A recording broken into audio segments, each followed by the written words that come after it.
Hi friends, ఈ వీడియోలో శ్రీరాముడి ధనుర్విద్యను గురించి తెలుసుకుందాం. శ్రీరాముడు బాణాసంచ విద్య విశేషంగా అందుకున్న మహా ధనుర్విద్యావేత్త. ఆయనకు బాణాసంచల విద్య ఎప్పటి నుంచో తెలుసా, లేకపోతే ఎలా అభ్యసించాడో చూద్దాం. శ్రీరాముడు విల్లు విద్య ఎలా నేర్చుకున్నాడు పాయింట్ల వారిగా మనం ఇక్కడ తెలుసుకుందాం. ఒకటి, వశిష్ఠ మహర్షి గురుకులం. బాల్యం నుంచే శ్రీరాముడు తన అన్నలతో కలిసి వశిష్ఠ మహర్షి ఆశ్రమంలో విద్యను అభ్యసించాడు. అప్పుడు ఆయన ధనుర్విద్యలో ప్రాథమిక స్థాయిని నేర్చుకున్నాడు.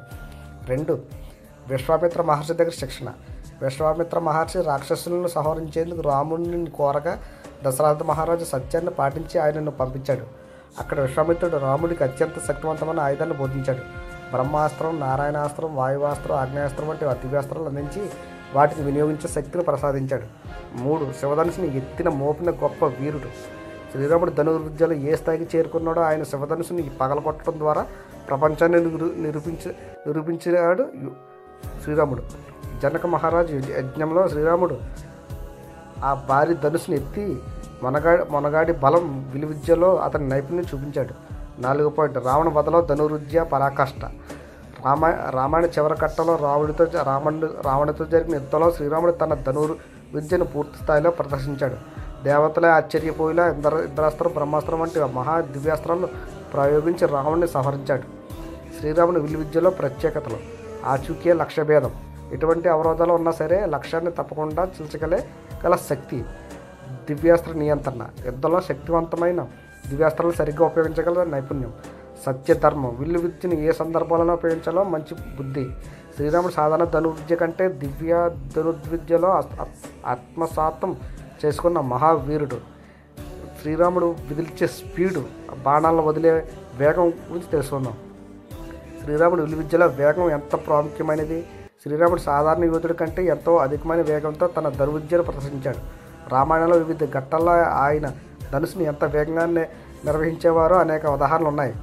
పాయింట్లుగా తెలుసుకుందాం ఇక్కడ. 1, లక్ష్యభేదం. క్షణాల్లో లక్ష్యభేదం. విశ్వామిత్ర ఆశ్రమంలో రాక్షసులను సంహరించే సమయంలో రాముడు వర్షాల్లో బాణాలు వదిలాడు.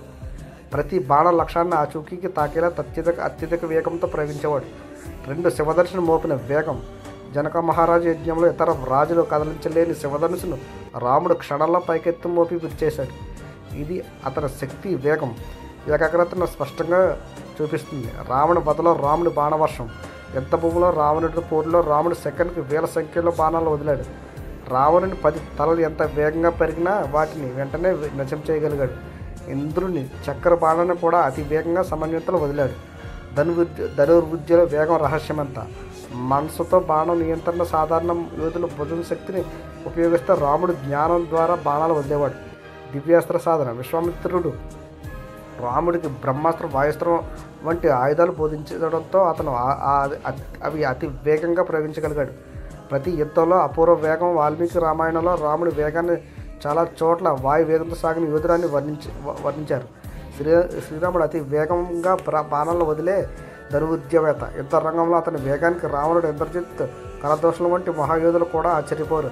ఆయన వేగం, దూకుడు, నియంత్రణ ఇవన్నీ కలిసి వచ్చిన అద్భుత ధనుర్విద్యావేత్త శ్రీరాముడు. శ్రీరాముడికి ప్రపంచంలో చాటిలేని మహావీరుడు అనే పేరు కూడా ఉంది.